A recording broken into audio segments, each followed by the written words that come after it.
Yo, j'espère que tu vas bien. Aujourd'hui, on se retrouve pour une nouvelle vidéo dans laquelle on va parler de 5 pays qui pourraient disparaître. Certains vont cesser d'exister à cause du réchauffement climatique ou bien d'autres à cause d'une réunification. Sur ce, installe-toi confortablement et on est parti. Pour le premier pays, nous allons nous rendre sur le continent asiatique. Les Maldives sont un pays d'Asie du Sud qui sont limitrophes du Sri Lanka et de l'Inde. La République des Maldives forme un archipel de plus de 1100 îles dont 200 qui sont habitées. Le pays est peuplé par 523 000 Maldiviens et sa capitale est Malé. Les Maldives sont indépendants depuis le 26 juillet 1965 du Royaume-Uni et auparavant c'était un protectorat. Le pays est composé uniquement d'atolls, ce qui fait que le point culminant du pays est extrêmement faible. En effet, le point culminant du pays s'élève seulement à 2,3 mètres au-dessus du niveau de la mer. Il y a carrément plus de 80% de la superficie du pays qui se situe en dessous du niveau de la mer. Ce problème d'altitude va poser préjudice au pays à cause du réchauffement climatique.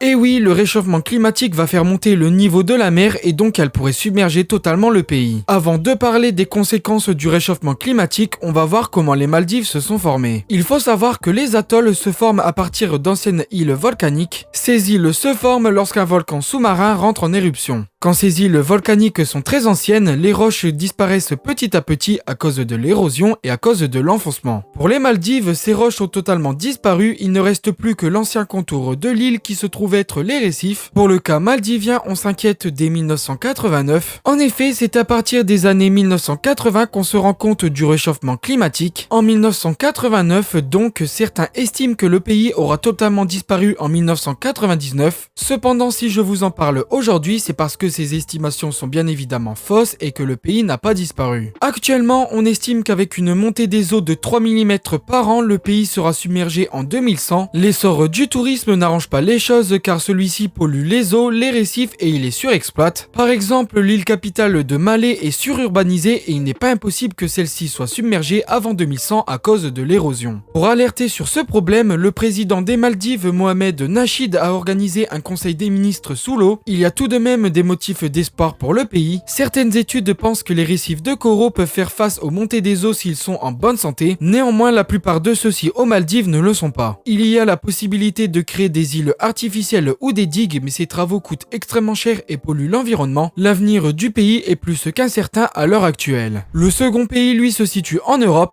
Pour cela, il faut se rendre du côté des Balkans et plus précisément de la Bosnie-Herzégovine. La Bosnie-Herzégovine est un pays d'Europe du Sud qui partage ses frontières avec la Croatie, le Monténégro et la Serbie. Le pays est peuplé par 3,234 millions d'habitants en 2022 et sa capitale est Sarajevo. La Bosnie-Herzégovine est indépendante de la Yougoslavie depuis le 1er mars 1992. Ce moment est absolument essentiel pour comprendre la situation actuelle et ce qui pourrait menacer son existence. Le pays a toujours été séparé par plusieurs peuples. Nous avons les catholiques qui sont plus proches des Croates, nous avons les orthodoxes qui sont eux des Serbes, et enfin depuis que l'Empire ottoman a envahi le territoire en 1580, nous avons des Bosniaques qui sont eux musulmans. La Bosnie-Herzégovine est officiellement annexée en 1908 par l'Empire d'Autriche-Hongrie. Cela ne plaît pas à la Serbie et à la Russie qui sont proches des orthodoxes de Bosnie. Pendant que la Yougoslavie existait, la Bosnie elle a failli disparaître. L'accord Zeljković-Maček a redessiné totalement les Banats qui sont des régions administratives. Il a créé le Banat croate qui a encouragé entre autres la séparation de la Bosnie entre Croates et Serbes. Néanmoins, la Seconde Guerre mondiale a freiné le processus et il n'est plus question de revenir sur les Banats. La Yougoslavie prend fin lorsque la Croatie et la Slovénie prennent leur indépendance en 1991. La Bosnie, qui refuse d'être dominée par la Serbie, va proclamer son indépendance le 15 octobre 1991. Cependant, les Serbes de Bosnie ne sont logiquement pas d'accord. Les députés serbes de Bosnie vont donc créer la République serbe de Bosnie le 9 janvier 1992. Cela va provoquer en partie la guerre de Bosnie-Herzégovine qui va se dérouler de 1992 à 1995. La guerre prend fin avec les accords de Dayton. La Bosnie est une république fédérale qui est composée de deux États. Nous avons la Fédération de Bosnie-Herzégovine et la République serbe de Bosnie. Il existe également le district de Bečko qui lui est géré séparément. Le pays pourrait disparaître car ces deux entités sont totalement séparées. séparés. Depuis l'indépendance du Kosovo en 2008, il y a une majorité de Serbes qui est favorable à l'indépendance. Le président de la République serbe Milorad Dodik évoque régulièrement la sécession et le rattachement à la Serbie. Par exemple, l'armée de la Bosnie-Herzégovine ne compte pas dans ses rangs des soldats de la République serbe de Bosnie. Les sécessionnistes croates, même s'ils sont moins nombreux, existent tout de même, ce qui menace le pays, un retour de la guerre en Bosnie et une séparation plausible dans les années à venir. Avant de continuer, n'hésite pas à t'abonner et à liker cette vidéo, ça me fait plaisir et ça me soutient. N'hésite pas à aller faire un tour sur mes réseaux sociaux Instagram et TikTok qui sont disponibles en description. Pour le troisième pays, direction l'Afrique du Sud. Enfin oui, mais non, dans le sud de l'Afrique, mais plutôt au Lesotho. Le Lesotho est un pays enclavé en Afrique du Sud. Le pays est peuplé par 2,306 millions d'habitants et sa capitale est Maseru. Le Lesotho est un pays montagneux, pauvre et son économie dépend totalement de l'Afrique du Sud. Les Lesotho sont le peuple majoritaire dans le pays et c'est d'ailleurs eux qui ont donné le nom au pays. On y parle le Sotho du Sud ou le Sesotho qui est également une langue parlée en Afrique du Sud. L'anglais est également la seconde langue officielle et cela est dû à l'histoire du pays. En effet, le Lesotho est séparé de l'Afrique du Sud à cause de la colonisation. C'est lors de la conférence de Berlin de 1885 que sont décidées les colonies que chaque pays aura droit. Le Lesotho ainsi que l'Afrique du Sud appartiendront à l'Empire britannique mais ceux-ci resteront séparés. Pour comprendre cela, il faut remonter en 1820. Moshushu Ier unit les Sotho dans un pays qui est le Lesotho. Cependant, en 1840, les Boers qui sont des colons néerlandais veulent récupérer leurs terres. Les Boers vont réussir en rognant une partie du territoire à l'ouest. Néanmoins, c'est en 1868 que le pays décide de devenir un protectorat britannique pour se protéger des Boers. L'Afrique du Sud est en réalité séparée entre plusieurs colonies, mais celles-ci vont s'unir en 1910. Ces colonies vont former un dominion, c'est-à-dire un statut différent du Lesotho. D'ailleurs, à l'époque, ça ne s'appelait pas le Lesotho, mais le Basutoland. Le Lesotho prend son indépendance du Royaume-Uni le 4 octobre 1966. Ce pays est très fragile avec de nombreux coups d'État, mais aussi parce que son économie est très dépendante de l'Afrique du Sud. C'est pourquoi la question de l'annexion avec l'Afrique du Sud se pose. En 2010, peu avant la Coupe du Monde, il y a une pétition qui recueille plus de 30 000 signatures. Celle-ci demande littéralement le rattachement à l'Afrique du Sud. Un des arguments est qu'il y a plus de Sotho qui vivent en Afrique du Sud plutôt que dans le Lesotho. Il est probable à l'avenir que le Lesotho devienne la 10e province de l'Afrique du Sud. L'avant-dernier se situe en Asie et comme les Maldives c'est une île, Taïwan est composé d'une île principale ainsi que de plusieurs archipels. Nous avons les îles Kinmen, les îles Pescadores et les îles Matsu. Le pays est peuplé par 23 millions d'habitants en 2022 et sa capitale est Taipei. Taïwan risque de disparaître non pas à cause du réchauffement climatique mais à cause d'une annexion par la Chine. En effet, la République populaire de Chine réclame le territoire comme étant le sien depuis 1949. De son côté, Taïwan continue de se revendiquer comme étant la République de Chine, cette même République de Chine qui auparavant contrôlait la Chine continentale. Mais alors, d'où vient ce conflit? Cela est dû à la guerre civile qui opposa les nationalistes et les communistes de 1927 à 1950. Le parti communiste était lui dirigé par Mao Tse-tung. Le parti nationaliste qu'on appelle le Kuomintang était dirigé par Chiang Kai-shek. La guerre civile va se terminer par une victoire des communistes, d'où le nom de République populaire de Chine. Les nationalistes étant menacés pour leur vie décident de s'exiler sur Taïwan. Entre-temps, Taïwan a fait partie du Japon à partir de 1895 et a été redonné à la Chine après la Seconde Guerre mondiale. À cette époque, les nationalistes continuent de revendiquer Taïwan plus la Chine continentale. Cependant, Taïwan ne revendique plus la Chine continentale depuis les années 1990. Taïwan n'a pas officiellement déclaré son indépendance, même si dans les faits c'est le cas. D'ailleurs, c'est le pays qui avait le siège à l'ONU jusqu'en 1971 où il a été donné à la Chine. Le gouvernement chinois a comme projet de récupérer Taïwan et ceci est dit clairement. Les dirigeants parlent de réunification avant 2049, soit 100 ans après que les communistes aient gagné. L'armée chinoise est de plus en plus puissante et il y a de nombreux exercices militaires qui sont faits autour de Taïwan, mais pour l'instant, il n'y a aucune guerre. Taïwan peut compter sur le soutien des États-Unis qui maintient probablement l'indépendance de l'île. Enfin, pour le dernier pays, revenons en Europe et plus précisément dans l'Europe de l'Est. J'aurais pu évoquer l'Ukraine, mais non, on va parler de son voisin qui est la Biélorussie. La Biélorussie partage ses frontières avec la Lituanie, la Lettonie, la Russie, l'Ukraine et la Pologne. Le pays est peuplé par 9,928 millions d'habitants en 2020 2022 et sa capitale est Minsk, le pays pourrait potentiellement disparaître en étant annexé par la Russie. Le Bélarus a fait partie de la Russie depuis 1795 après l'annexion de la Pologne. Après la Première Guerre mondiale, la Biélorussie a déclaré son indépendance. Néanmoins, celle-ci va être très vite annexée par la Russie qui va devenir l'URSS en 1922. Malgré cela, le pays a toujours été très proche de la Russie. Tout d'abord, son nom qui renvoie directement à la Russie, mais également sa langue et sa culture. Par exemple, les deux langues officielles sont le biélorusse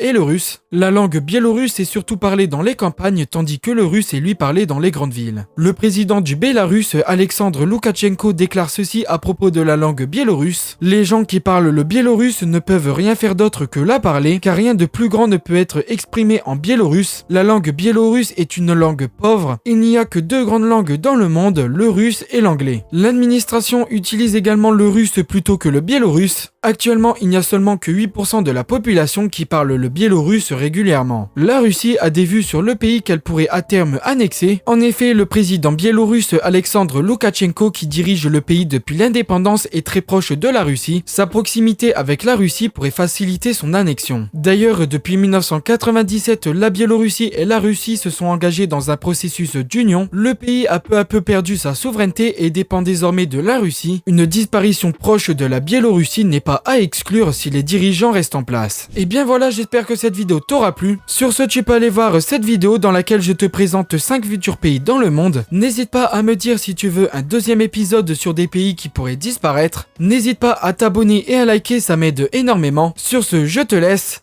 Ciao ciao.